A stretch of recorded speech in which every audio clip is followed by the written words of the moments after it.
হুমায়ুন কবিরকে সঙ্গে সরাসরি অয়ন ঘটনাস্থলে রয়েছে, গ্রাউন্ড জিরোতে রয়েছে, সরাসরি অয়ন হুমায়ুন কবিরের সঙ্গে কথা বলেছিলেন যে এই গোটা বিষয়টা তিনি কিভাবে দেখছেন। এই যে র্যালি, এই যে বাবরি মসজিদ, যেরকম অয়ন বলছিল যে এই মুহূর্তে মুর্শিদাবাদের রাজনীতির ফোকাসে থাকতে চাইছেন হুমায়ুন কবির, কি বললেন জি 24 ঘন্টা এক্সক্লুসিভ শোনাই। এখনো পর্যন্ত যেটুকু পথ এলেন কিরকম সাড়া পেলেন? করছে, অর্থ দিচ্ছে, মানসিকভাবে সাপোর্ট দিচ্ছে, আমাদের সঙ্গ দিচ্ছে, এটাতে আমি অভিভূত। আপনি আজকে বাবরি যাত্রা করলেন এবং আপনি 22 তারিখ পূর্ণাঙ্গ বাবরি যাত্রা করবেন, যেটা আপনার পুরনো রুট ছিল।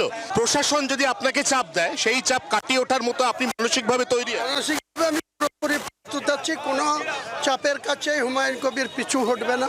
আমি যেমন কোনো অসাংবিধানিক কাজ করব না, কোনো অনৈতিক কাজ করব না, তেমনি আমাকে কেউ গতিপথ রুখার চেষ্টা করলে কোনো মতেই সেটা আমি টয়লেট করব না। হুমায়ুন কবিরকে আটকানোর চেষ্টা করলে সেটাও বরদাস্ত করা হবে না, এমনটাই বার্তা হুমায়ুন কবির দিচ্ছেন যখন তখন। বিজেপির তরফ থেকে এবং তৃণমূল কংগ্রেসের তরফ থেকে এই গোটা বিষয়টা কিভাবে দেখা হচ্ছে শুনি। হুমায়ুন কবির কোনোদিনই বাবরি নিয়ে ভাবিতও নন, বাবরি নিয়ে চিন্তিতও নন। যদি বাবরি নিয়ে সত্যিকারের হুমায়ুন কবিরের কোনো দরদ থাকতো, তাহলে অন্তত যারা বাবরি মসজিদ ভেঙেছিল, এই নরেন্দ্র মোদীকে দেশের ক্ষমতায় দেখতে চেয়ে 2019 সালে লোকসভা ভোটে বিজেপির প্রার্থী হতেন না। হুমায়ুন কবিরের পুরোটাই রাজনীতি।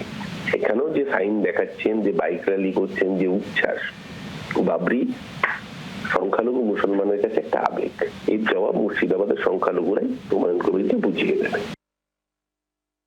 তৃণমূলের এ টিম, তৃণমূলের বি টিম, তৃণমূলের সি টিম কে কাকে কোথায় অনুমতি দিচ্ছে দিচ্ছে না, এসব ভোট কাটুয়াদের চক্রান্ত।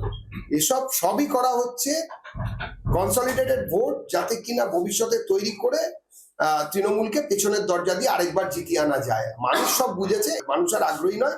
বাবরি মসজিদ, যে মসজিদ তৈরি হচ্ছে সেটা একজন বিদেশি আক্রমণকারীর নামে। ভারতের মাটিতে কোনো বিদেশি আক্রমণকারীর নামে কোনো কিছু থাকা বাঞ্ছনীয় নয়। ভারতবর্ষের জনতা, ভারতবর্ষের সংবিধান তাকে অ্যালাউ করে না। বাংলার আওয়াজ, বাঙালির আবেগ, জি 24 ঘন্টা।